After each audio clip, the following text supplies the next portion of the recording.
이 시간 로마서 15장 말씀을 통해서 성숙한 성도의 관계라는 제목으로 함께 말씀을 나누도록 하겠습니다.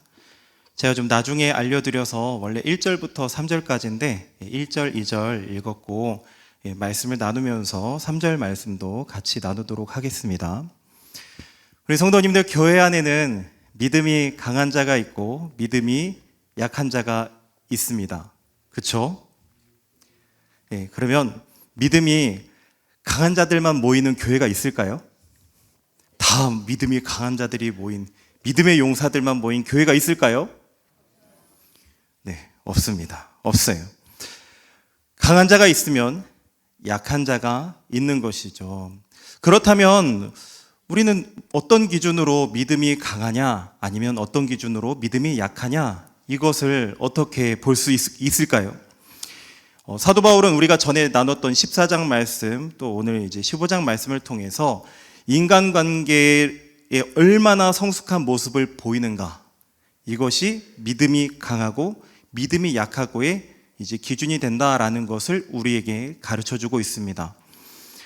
성경을 많이 읽는다, 내가 성경을 많이 안다, 내가 봉사를 얼마만큼 했다, 내가 직분이 어느 정도 높은 직분에 높고 낮음은 없지만 뭔가 또 착각하셔서 나는 높은 직분에 오랫동안 있었다, 나는 신앙생활을 참 많이 했다, 어머니 뱃속에서부터 하다 보니까 엄청난 시간을 신앙생활했다, 이런 것들이 믿음의 강약을 평가하는 기준이 되기보다 교회에 있는 형제들과 나와의 관계 속에서 내가 얼마나 성숙한 태도를 가지고 있는가, 성숙한 말과 행동을 하고 있는가, 그것을 통해서 형제를 세우고 형제를 사랑하고 교회를 세워나가고 있는가, 이것이 믿음의 강함과 약함의 기준이 되는 줄로 믿습니다.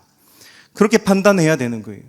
그래서 믿음이 약한 자가 있을 때, 약한 형제가 있을 때 내가 그 약함을 내가 포용하고 감싸주고 이해해주고 그러면서 내가 그렇게 교회를 세워나가려고 애를 쓴다면 나의 믿음이 강하다라는 그런 증거로 나타나는 것 아니겠습니까?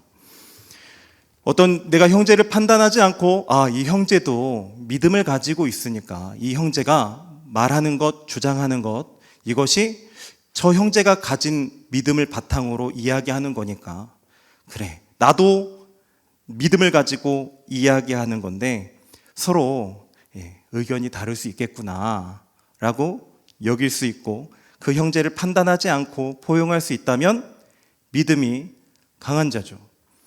그리고 형제에게 거친 돌, 걸림돌이 거칠 것, 걸림돌이 되지 않으려고 내가 애쓴다면 혹시 내 모습이, 내 말이 저 형제로 하여금 뭔가 시험 들게 하지 않을까, 마음을 어렵게 하지 않을까 라는 것에 대해서 신경 쓰고 내가 그런 태도로 신앙생활을 한다면 믿음이 강한 적이죠. 오늘 말씀처럼 다른 형제의 약함이 있습니다. 이 약함을 나의 약함으로 여기고 짊어지고 그 어려움을 같이 이겨나가려고, 헤쳐나가려고 한다면 그것은 굉장히 강한 믿음이라고 생각이 되어집니다. 그런데 우리가 다른 형제를 보면서 판단합니까? 정죄합니까? 자꾸만 가르치려고 하는 것입니까? 아니면 멀리합니까? 깔봅니까? 나와 내 가족과 뭔가 연관된 것이 아니면 다른 형제를 섬기는 것에 대해서 나는 막 손대기 싫어하는 그런 마음이 있습니까? 그런 마음이 있다면, 그런 태도가 있다고 한다면 믿음이 약한 자인 것입니다. 우리가 1절 말씀 한번 읽어보겠습니다. 1절 시작. 믿음이 강한 우리는 마땅히 믿음이 약한 자의 약점을 담당하고 자기를 기쁘게 하지 아니할 것이라. 아멘. 이제 믿음이 강한 우리라고 하고 있죠. 바울은 자신과 그리고 우리, 믿음이 강한 자다라고 하고 있습니다. 우리 모두 믿음이 강한 자들이 되길 간절히 바랍니다. 교회에서는 믿음이 강한 자가 믿음이 약한 자를 위해서 할 것이 참 많습니다. 반대로 믿음이 약한 자들은 믿음이 강한 자들을 위해서 그렇게 할 게 없어요. 그래서 믿음이 강한 자가 많은 교회일수록 어떻습니까? 그 교회는 화목한 거예요. 그 교회는 끈끈한 거예요. 사랑이 넘치는 거예요. 그리고 역동적인 교회로 일할 수 있는 거예요. 생산적인 교회가 될 수 있는 것입니다. 이 교회는 정말 많은 다양한 사람들이 모여 있잖아요. 그렇죠? 남녀노소, 또 어떤 물질적인 부의 차이, 또 세상에서의 어떤 명예의 어떤 그런 차이, 뭐 등등, 또 출신이 어디인가 이런 것들도 뭔가 이렇게 다양하게 많은 다양한 분들이 모입니다. 그러니까 어찌 보면 세상에서의 어떤 인간관계라는 것은 뭔가 원하는 것들이 있어서 공동의 목표를 가지고 모이는 것들이 많잖아요. 내가 악기를 좋아한다, 색소폰 좋아한다, 그러면 동호회를 만들어서 뭐 같이 합시다라고 하면 사람들이 그것을 가지고 모여요. 등산을 좋아한다라고 하면 또 등산 가지고 모여요. 그래서 그것을 가지고 모이다 보니까 그래도 한 가지 주제라는 것에 대해서 같이 나누고 하다 보면 친해지고 교제가 원활하게 풀리기도 합니다. 근데 교회라는 것은 참 교제하기 어려운 공동체 속에 속하는 것 같아요. 워낙 다양한 분들이 있고 우리가 믿음을 가지고 뭔가 변화되고 그리고 이제 성숙을 향해서 또 구원의 완성을 향해서 나아간다고 하지만 그 걸어가는 길 가운데 다른 이들과 다른 형제들과 함께 교제하며 더불어 산다는 것이 그 교제한다라는 것이 결코 쉽지 않은 공동체 중에 하나가 교회입니다. 그래서 조금 잘못하면 관계가 틀어질 수도 있고 그리고 들어온 사람들도 어이구 이러면서 다시 돌아갈 수도 있고 이런 것이 교회죠. 이런 교회 안에서 믿음이 강한 사람이 누구인가? 믿음이 강한 사람이 누구인가? 어떤 형제도 차별하지 않고 그들을 받아주고 포용하고 이해하고 용서하고 그럴 수 있는 사람. 이런 사람이 믿음이 강한 사람이라는 것입니다. 그럼 믿음이 약한 자가 있다고 한다면 이 믿음이 약한 자의 약점이 무엇일까요? 오늘 말씀 보니까 약한 자의 약점을 담당하래요. 첫 번째는 쉽게 상처받는 거예요. 쉽게 상처받는 것. 혹시 쉽게 상처받으십니까? 생각해 보십시오. 믿음이 약한 자의 약점이라는 거예요. 두 번째는 쉽게 시험 드는 것입니다. 시험에 들어요. 쉽게 시험에 드는 것. 어디 마이크가 안 꺼진 것 같습니다. 다른 마이크. 쉽게 시험 드는 것. 세 번째, 해서는 안 되는 말과 행동이 앞서는 거예요. 믿음이 약한 자의 약점입니다. 이해해 주려고 하고 잘해 주려고 하고 어떻게든 감싸 주려고 하고 막 애를 써도 쉽게 상처받고 시험 들고 그리고 해야 될 말 하면 안 되는 말 구분 없이 또 행동도 구분 없이 그렇게 하는 거예요. 잘 걸려 넘어지는 거예요. 이것이 약한 자의 약점이라는 것입니다. 저번 주 담임 목사님께서 설교하실 때 나랑 눈이 5번 마주쳤는데 오늘은 3번밖에 못 마주쳤다. 담임 목사님의 사랑이 이렇게 식을 수가 있나. 교회 식당을 갔는데 오뎅볶음이 나왔는데 내 앞에 있는 분은 소시지가 5개가 들어있던데 나에게는 3개밖에 없다니 이게 무슨 말인가. 땡땡땡 구역장님은 나한테 주중에 전화 2번 했는데 다른 분한테 3번 했다더라. 전도사님이랑 평소에 5분 동안 통화했는데 어제는 바쁘다고 3분 통화하고 끊자고 하더라. 나한테는 관심이 식을 대로 식었구나. 주보의 이름이 방태수가 아니라 방태구로 나왔구나. 이제 나는 방태수로서 이 교회에 설 곳이 없구나. 앞으로 방태구라고 부르지 않으면 대답하지 않으리. 그렇죠? 한 번도 들어본 적이 없는 이야기이십니까? 교회마다 이렇게 믿음이 약한 자들의 약점이 나타나고 드러나는 거예요. 이런 분들을 교회에서 이제 우리가 얼만큼 따뜻하게 품어드릴 수 있느냐, 얼만큼 이해할 수 있느냐, 포용할 수 있느냐, 이것을 통해서 우리의 믿음과 우리의 믿음의 강함과 약함이 드러난다라는 것입니다. 교회 안에서 믿음이 약한 자들의 어떤 약점이라는 것, 이것들이 하루아침에 뭔가 다 좋아지고 약점이 다 없어지고 그러는 것이 아니죠. 시간이 걸리는 거예요. 열매가 익어가는 것을 농부가 기다리는 것처럼, 그렇죠? 교회 안에서 함께 이 성도가 잘 익어갈 수 있도록, 이 약점이 점점점 없어질 수 있도록, 이 약점과 점점점 멀어질 수 있도록 열심히 정성을 다해 돕는 것, 이것이 믿음이 강한 자가 해야 될 일인 줄로 믿습니다. 그동안에 믿음이 약한 자들은 그 약함 속에서 허우적 하는 거예요. 어쩔 수 없지 않습니까? 내가 약할 때를 생각하지 않고 다른 이의 약함을 평가하고 손가락질 한다면 나 또한 많은 분들의 이해와 포용 안에서 자란 것 아닙니까?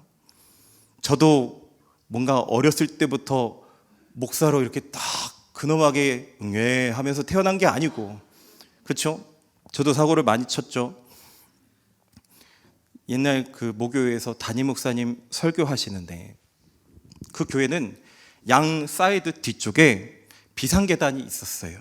그래서 뭐 연극 같은 거 할 때도 사람들이 이렇게 똘똘똘똘 내려와가지고 여기서 등장하기도 하고, 철문이 있는데, 중학교 시절에 막 그 비상통로를 이제 열심히 이동하면서 막 이렇게 2칸씩 3칸씩 막 뛰어다니는 거예요. 저녁 예배, 오후 예배, 저녁 예배인가 그럴 때. 그런데 너무 천방지축으로 뛰어다다 보니까, 그리고 또 어두웠거든요. 이제 발을 헛디디면서 몇 칸씩 점프해서 내려가다가 넘어질 뻔해서 손을 딱 짚었는데 철문이 팍 열렸습니다. 저녁 예배 때 담임 목사님 연세 좀 있으셨는데 설교하시는데 어이쿠 하시는데, 일단 저는 문만 열고 도망갔거든요. 아무도 제가 한지 몰라요. 나중에 제가 성인이 되고 나서 어머니에게 밝혔습니다. 어머니도 몰랐어요. 그게 기억나냐? 기억난다. 그 사건 기억난다. 그때 목사님 엄청 놀라시고 막 교회 어떻게 이렇게 막 돌아다니면서 사고를 치냐고 이러면서 막 뭐라 하셨는데, 그런 일이 있었지. 그게 나라고 그랬어요. 하루아침에 뭔가 단단해지고 어떤 강한 믿음을 가진 자로 성장하는 게 아니기 때문에, 나도 그런 이전에 연약함의 그 길을 걸었기 때문에 우리는 그 약한 형제를 위해서 최선을 다해야 되는 거예요. 세워져 가야 되는 거예요. 그렇다면 믿음이 강한 자가 약한 형제를 위해서 어떻게 해야 되겠냐라는 것입니다. 오늘은 이제 세 번째 이야기를 하는 거예요. 세 번째 이야기. 매우 적극적이고 실천하기 어려운 부분입니다. 그렇다면 우리가 로마서 말씀 나누면서 이제 첫 번째, 두 번째를 좀 나눴었어요. 첫 번째가 무엇입니까? 각자 마음에 믿음의 소신대로 하는 것에 대해서 함부로 판단하지 않고, 그럴 수 있구나라고 하면서 그 사람의 믿음의 소신에 대해서 인정하라라는 거예요. 기억나시죠? 다시 해야 됩니까? 처음부터? 기억이 나실 거예요. 두 번째는 무엇입니까? 다른 형제에게 거치는 것이 되지 않도록 하라라고 했어요. 걸림돌이 되지 않도록 해라. 그렇잖아요. 내가 아무리 좋은 명품백을 남편이 결혼해서 50년 만에 갑자기 50년 만에 내가 그동안 고생시켜서 미안합니다 하면서 좋은 백을 사줬어요. 그런데 내가 이걸 들고 나갔을 때 누군가가 저 권사님 평소에 검소하게 다니시던데 저게 뭐야? 라고 한다면, 그게 내가 신경 쓰인다고 한다면, 우리에겐 모든 것을 할 수 있는 자유가 있는데 그것이 신경 쓰여서 내가 하지 않는다면, 내가 남편과 데이트할 때만 쓴다 하면 그것이 믿음이 강한 자의 모습이라는 거예요. 그렇죠? 걸림돌이 되지 않는 것. 그래서 우리는 형제와 이웃에게 걸림돌이 되지 않도록 우리는 노력할 수 있는 거예요. 그렇죠? 세 번째는 무엇인가? 우리가 1절 말씀 한 번 더 읽겠습니다. 시작. 믿음이 강한 우리는 마땅히 믿음이 약한 자의 약점을 담당하고 자기를 기쁘게 하지 아니할 것이라. 아멘.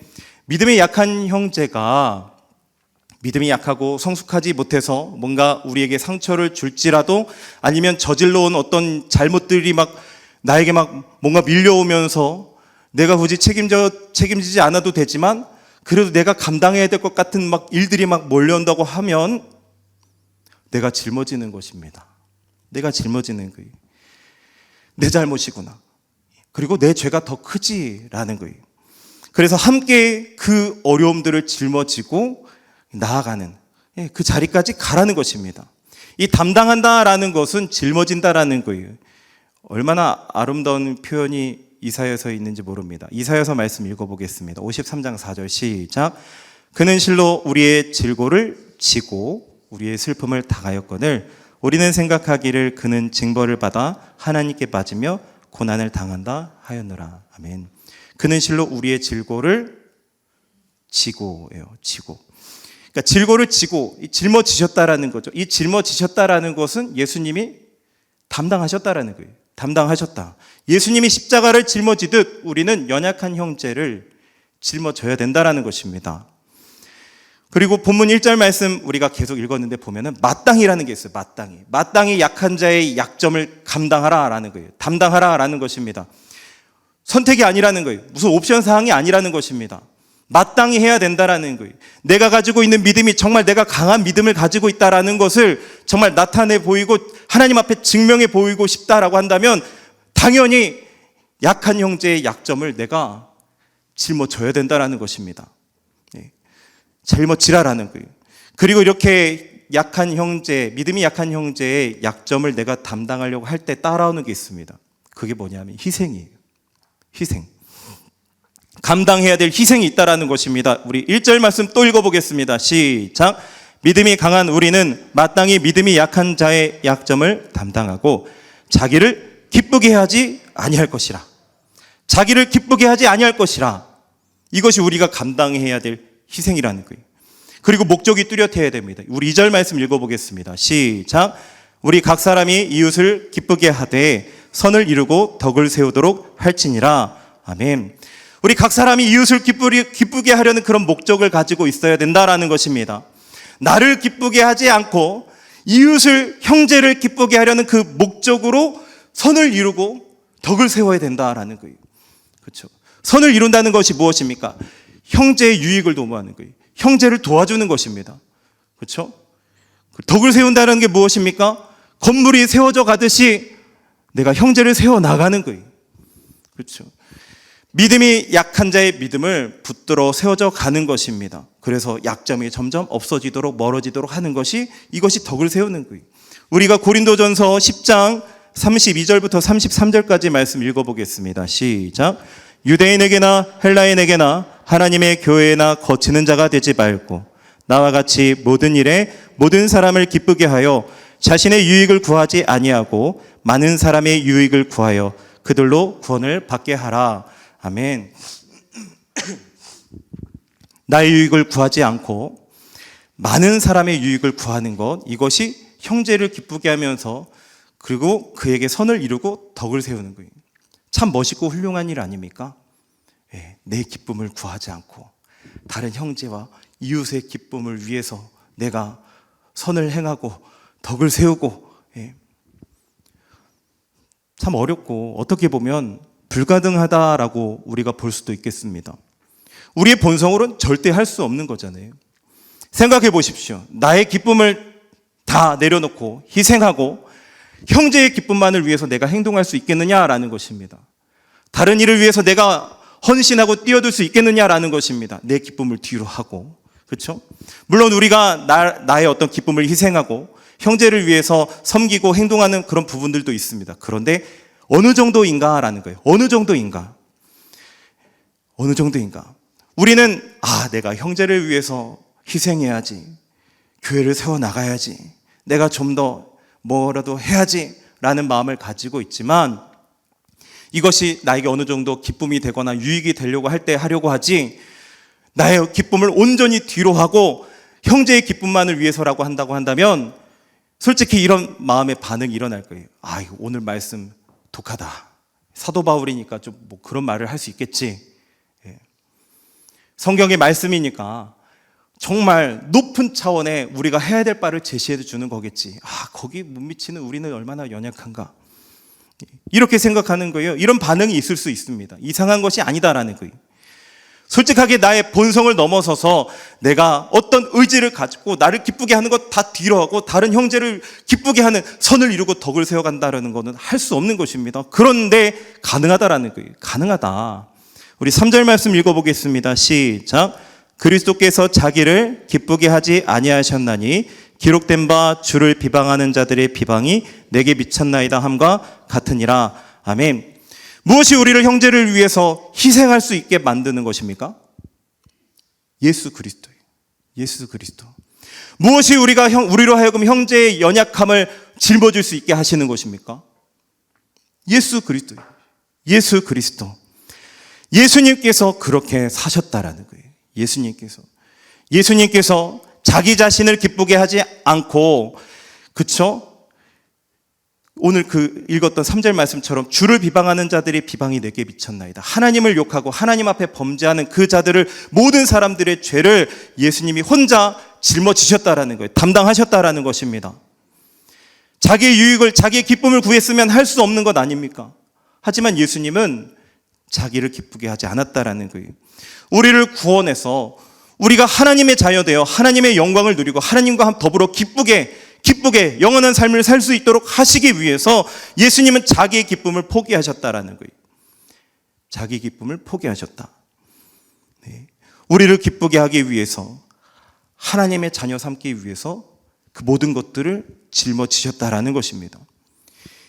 이런 놀라운 예수님을 발견한 사람, 예수님을 믿음으로 주라 고백하고 이제 옛사람의 모습이 아니라 새 사람으로 변화된 사람은 이 안에 엄청난 감동을 받지 않습니까? 내가 죄인으로 살아오면서 내가 추구했던 그 모든 것들이 잘못된 것이구나. 가치가 없는 것이구나. 냄새나는 것들이었구나. 예수님께서 나에게 주신 새 생명을 가지고 사는 이 삶이 귀한 것이구나. 그리고 영원한 가치를 향해 나아가야 되겠구나. 예수님을 닮아야 되겠구나. 예수님을 따라가야 되겠구나. 이런 감동과 그리고 동기가 우리에게 주어지지 않습니까? 할렐루야! 주어지시지 않았습니까? 네. 가지고 계십니까? 가지고 계신가요? 이렇게 강한 예수 그리스도를 통한 그 삶을 통하여 내게 주신 그 구원 때문에 받게 되는 감동과 그런 동기, 이 강한 동기에 이끌려서 내가 예수님처럼 살겠다, 닮아가겠다 하면서 형제를 먼저 생각하는 사람으로 바뀌게 되는 거예요. 이웃을 먼저 사랑하게 되는 사람으로 바뀌게 되는 거예요. 이것이 예수님의 마음입니다. 예수님의 마음.